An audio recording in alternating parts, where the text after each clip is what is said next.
दोस्तों आपने शायद कार्ल युंग और फ्रॉइड का नाम सुन रखा होगा।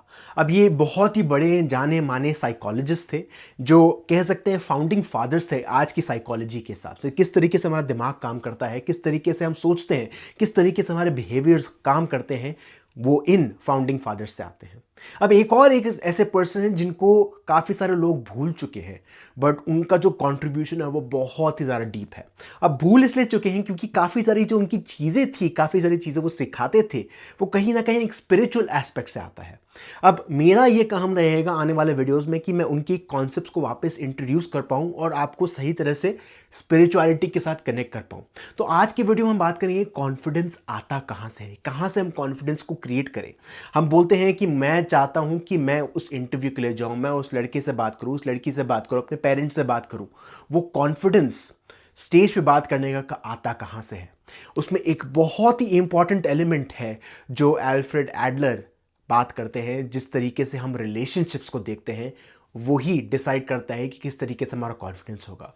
वो कहते हैं कि हर एक रिलेशनशिप एक तरीके से हमको देखना चाहिए, जिस नजरिए से हम देखते हैं वही आउटपुट हमारे पास आएगा।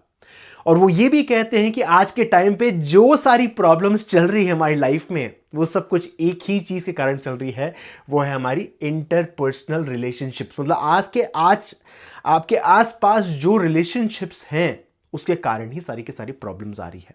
आप कोई भी प्रॉब्लम को उठा के देख लीजिए। अगर आपके पास पैसा नहीं है तो अगर आपके पास पैसा नहीं है, वो इंटरपर्सनल रिलेशनशिप या रिलेशनशिप प्रॉब्लम कैसी हुई?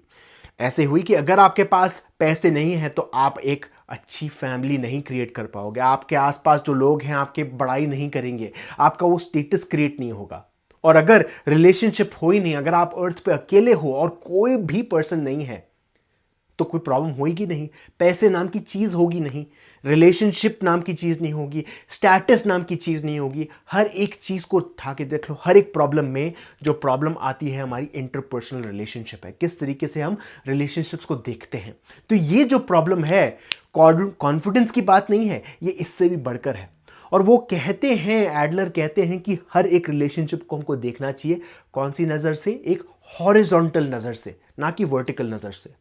अगर आपका बॉस आपको बोलता है कि आज ये रिपोर्ट खत्म करो, तो आप चुपचाप, चाहे जितना ही काम आपके पास क्यों ना हो, आप चुपचाप जाके वो रिपोर्ट खत्म करने की कोशिश करोगे।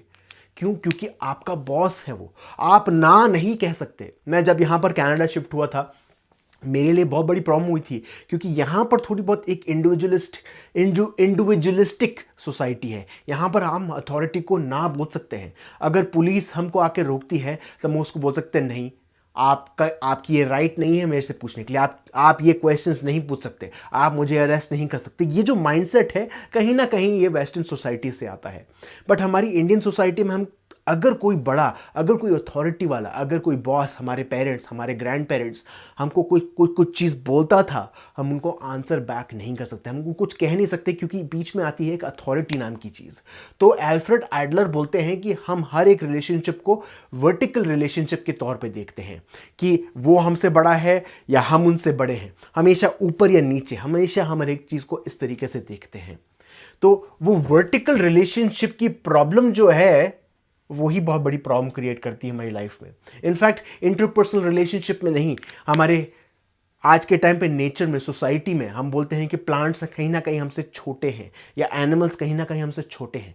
बट अगर आप देखा जाए तो इस अर्थ पे हर एक इनएनिमेट और एनिमेट, जो चीज़ जीवित है और जो चीज़ जीवित नहीं है, सब कुछ इक्वल है। एक कॉन्शियसनेस के पॉइंट ऑफ व्यू से, एक स्पिरिचुअलिटी के पॉइंट ऑफ व्यू से सब कुछ चीज़ें इक्वल है। तो वही चीज़ अल्फ्रेड एडलर बोल रहे हैं कि हर एक रिलेशनशिप को हमको इक्वल देखना चाहिए। अगर आप अपनी लाइफ में कोई भी एक ऐसा रिलेशनशिप क्रिएट करते हो जहां पर वो इक्वल है, तो अब धीरे धीरे करके सारे के सारे रिलेशनशिप्स इक्वल होने लग जाएंगे। और उसके कारण क्या होगा? आप अपने आप को फ्री कर दोगे उस इंटरपर्सनल रिलेशनशिप बॉन्ड्स के साथ कि मुझे ऐसा दिखना चाहिए लोगों के सामने, मुझे ये चीज़ करनी चाहिए क्योंकि अगर मैं ये चीज़ करूंगा तो लोग मुझे ऊपर का समझेंगे, अगर मैं ये चीज़ करता हूं तो मुझे हायर स्टेटस का समझेंगे। जैसे ही हम वो एक इंटरपर्सनल रिलेशनशिप क्रिएट करते हैं जो हॉरिजॉन्टल है, जो फ्लैट है, जो हम सामने वाले को इक्वल मानते हैं, तब अब वो चीज़ हमारे लिए, हमारे बेनिफिट के लिए काम करने लग जाती है। देखो दोस्तों, कई सारे लोग मुझे रीच आउट करते हैं सोशल मीडिया पे, इंस्टाग्राम पे, बोलते हैं कि सर मैं ये चीज़ कैसे करूँ, सर ये चीज़ मैं से कैसे करूँ। अब मैं जानता हूँ कि काफ़ी टाइम से मैं एक्टिव नहीं रहा हूँ यूट्यूब पे, काफ़ी सारी चीज़ चल रही है मेरी लाइफ में, बट जब रीच आउट करते हैं लोग, मुझे मैसेज करते हैं, तो सर के नाम से बोलते हैं। अब मैंने कभी भी बोला नहीं था कि मुझे सर के नाम से बोलो, मुझे जतन बोलो, मैं उसमें बिल्कुल ठीक हूँ।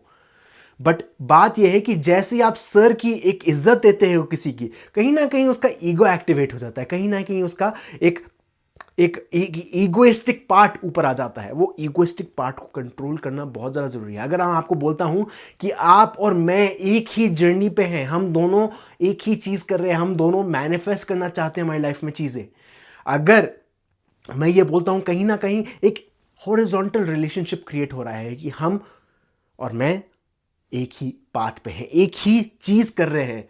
अब शायद आप मुझसे कहीं ना कहीं आगे हो और मैं कहीं ना कहीं आपसे पीछे हूं, या मैं आपसे आगे हूं या आप मेरे से पीछे हो, बट देखा जाए तो हम सब लोग एक ही स्पिरिचुअल प्लेन पे हैं।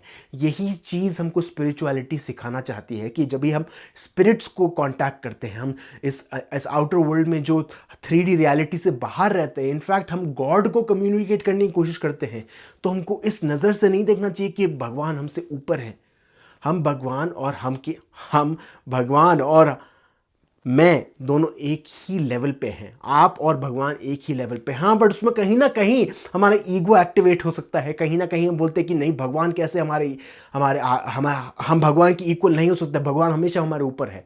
जैसे ही हम वो रिलेशनशिप क्रिएट करते हैं, आप जान जाओ कि आपकी लाइफ में आप हर एक चीज़ को वो ऊपर नीचे करके देखोगे। देखो, कृष्णा एक चीज़ बता रहे थे, कृष्णा जब अर्जुन को वॉर पे ले जा रहे थे तो वो उनका ड्राइवर बन के जा रहे थे, आप ये देख सकते हो, और उनका एडवाइज़र भी बन रहे थे। उन्होंने कभी भी वो भेदभाव नहीं किया। उन्होंने भेदभाव कौन क्रिएट करता है? हमारा कंस्ट्रक्टिव माइंड, हमारा लॉजिकल माइंड वो भेदभाव क्रिएट करता है। कोई चीज़ अच्छी है, कोई चीज़ खराब है। वो गुड और बैड वाला जो कंस्ट्रक्टिव डिवीजन है, वो हम इस डुअलिस्टिक रियलिटी में क्रिएट करते हैं। तो इस रियलिटी से बाहर हटने के लिए हमको एक रिलेशनशिप ऐसी क्रिएट करना पड़ेगा हमारी लाइफ में जो हमारी इक्वल है। अगर मैं अपनी वाइफ को बोलता हूं कि तेरे को ये चीज़ करनी चाहिए, तो मैं अपने बेनिफिट के लिए कह रहा हूं। अगर मेरे बच्चे, अगर जो है नहीं, आने वाले टाइम पे जब बच्चे होंगे, मैं उनको कुछ चीज़ बोलता हूं कि ये तुमको ये करना चाहिए, वो करना चाहिए, वो उनके बेनिफिट के लिए नहीं कर रहा। कहीं ना कहीं मेरा खुद का एक बेनिफिट है कि अगर मेरा बच्चा स्विमिंग सीखता है तो लोग मेरी बड़ाई करेंगे, अरे तेरे तेरे बच्चे को स्विमिंग आती है। आप देखिए, कहीं ना कहीं हमारा ईगो ये गेम्स खेलता है, तो उसको आपको चेक में लाना है। कहीं ना कहीं अगर आप कोई चीज़ किसी पर्सन को बोल रहे हो तो शायद कह दो, शायद बोल दो, बट आपको अपना इंटरनल मोटिवेशन जानना बहुत ज़्यादा ज़रूरी है। जब वो इंटरनल मोटिवेशन जान जाते हो, तब उस बॉन्ड को तोड़ना बहुत ज़्यादा ईजी हो जाता है। मिलते हैं हम नेक्स्ट वीडियो में, जहाँ पर मैं इस कॉन्सेप्ट के बारे में और भी ज़्यादा बातें करूँगा। Thank you.